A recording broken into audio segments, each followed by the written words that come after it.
Hello and thank you for joining me. I'm Heather Forgan of stampwithnellie.com. I'm an independent Stampin' Up demonstrator in the UK. Today I want to show you how to make this card that I have made for the Inspire Create Challenges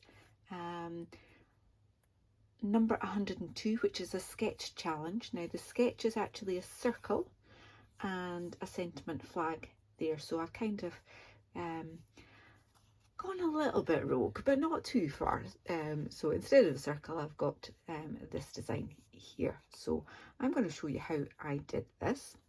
My card base is basic white thick card that is 5.5 inches by 11 inches, scored at 5.5 to give you a 5.5 inch square.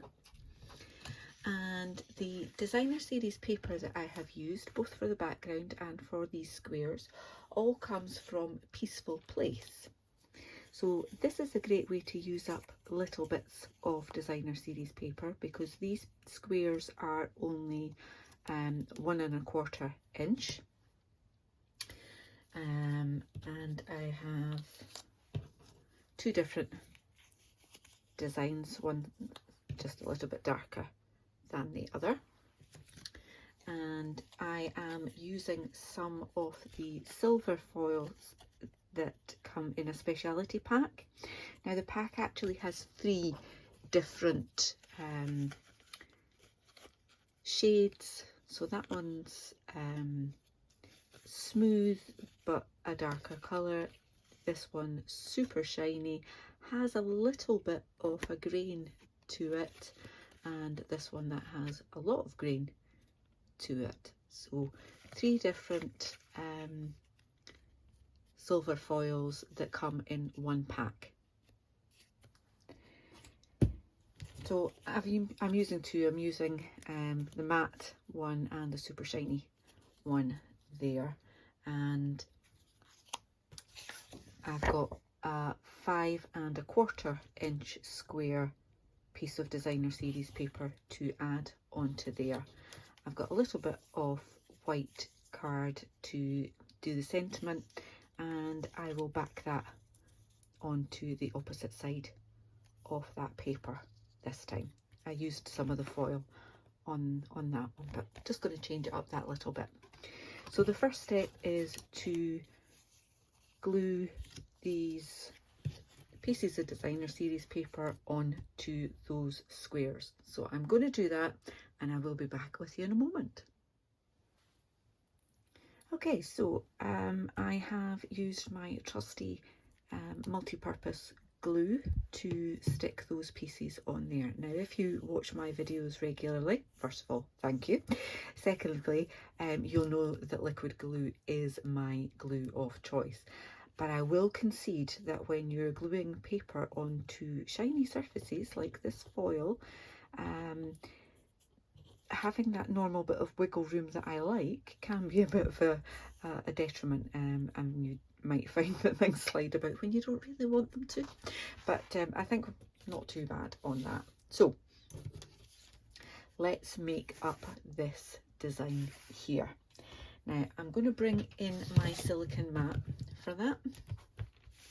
Let me move those. In fact, let me keep the dark ones to that side and the lighter ones to that side, and maybe not get myself too confused.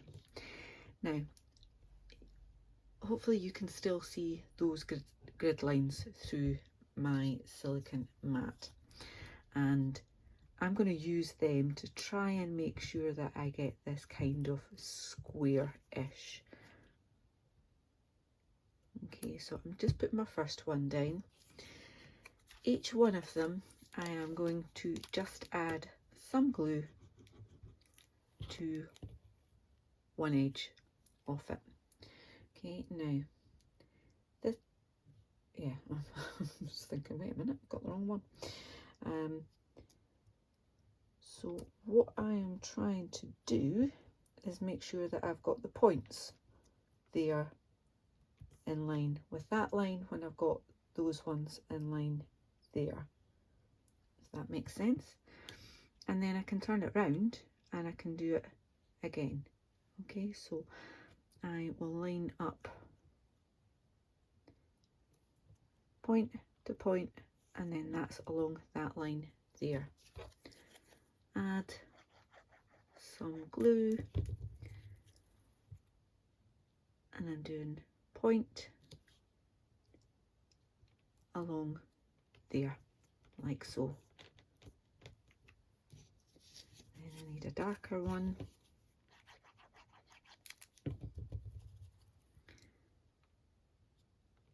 And I can just do it so that's along that line there. Or I could have moved it round again to keep doing it exactly the same way.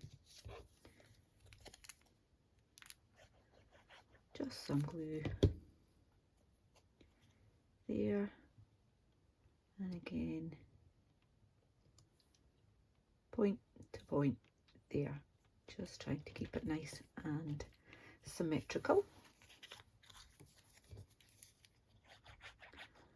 A little bit on there, and just popping that along that line there.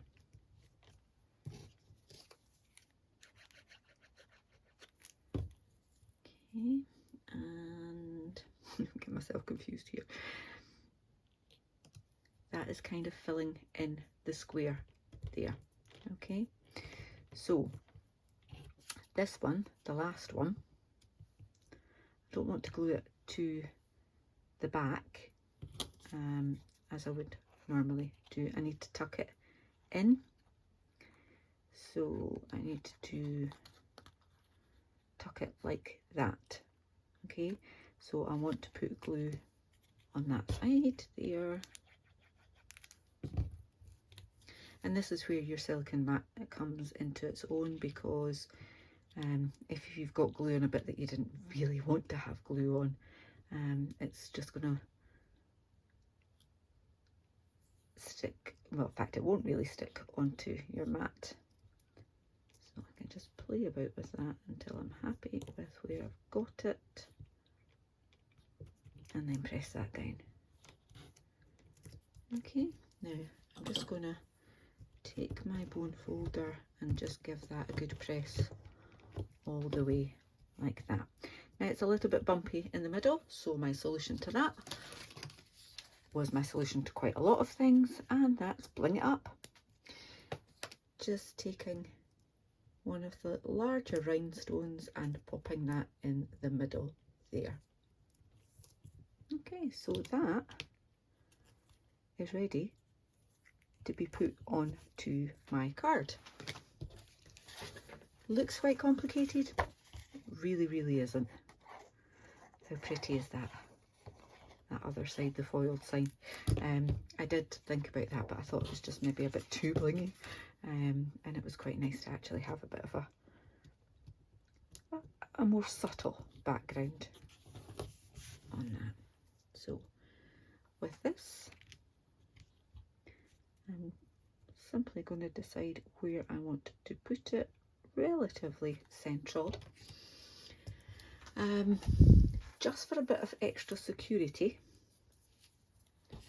I used some tear and tape on my other one. Not sure it's entirely necessary when you're gluing it to the card base anyway, but I just really wanted to keep all those layers, those bits together, and I thought that was the easiest way to do it.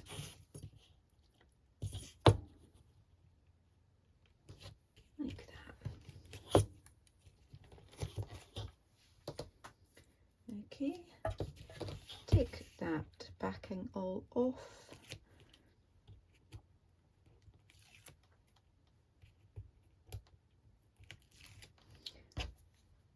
Belt and braces. This ain't coming off this card.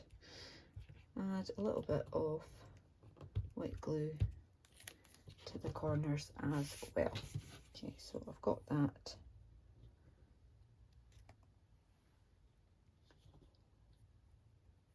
Is that central? Yep, I think it is. Popping that in there, like so. And just give it a good press down. And then we can just do the sentiment, quick and easy. I am using the Christmas wishes from the banner year. And I've forgotten to get block out to mount up. So Christmas wishes, where are you? Where are you? Right there.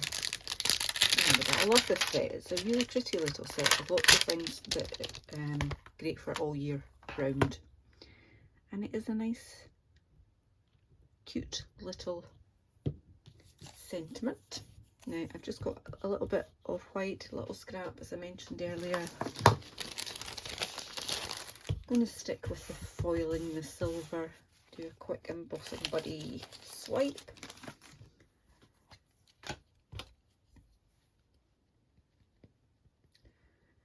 Ink that up, and I've not got it very straight, have I?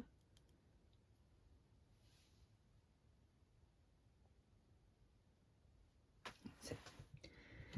Ink it up and pop that on there. So you want to add your silver powder. I'm just bringing in a piece of copier paper there just so that it's easier and tidier for me. A little bit extra in the corner there, not bad. Okay, so I'm going to tidy up this powder and then I'll switch my heat tool on and get that heat set.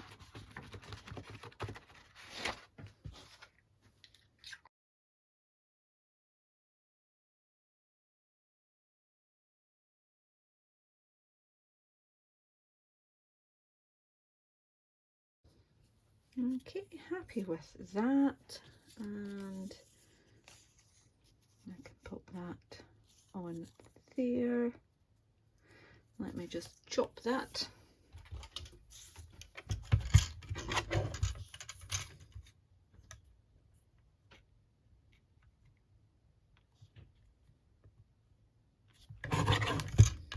Like so.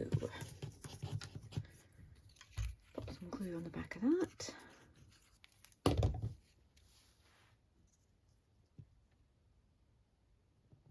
So as I mentioned at the start of the video, this card is for a sketch challenge, so I will have a link to my blog post in the description bar below, which will also link you to that sketch challenge should you wish to take part too. And just some dimensionals to pop that on.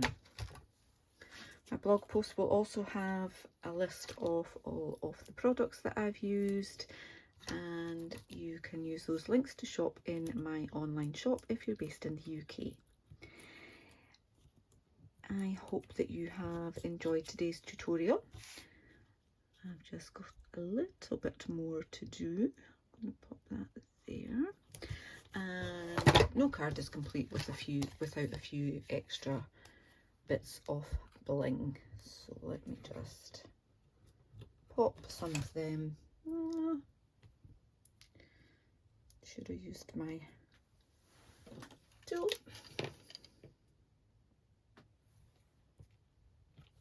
Just trying to be quick. Doesn't always work, does it? And put one there. Okay, so I have my 2 cards and a messy desk. So I hope you've enjoyed this tutorial. If you have, please do give me a thumbs up. If you're new to my channel, I'd love you to subscribe. Thank you so much for watching. Until the next time, take care. Bye bye.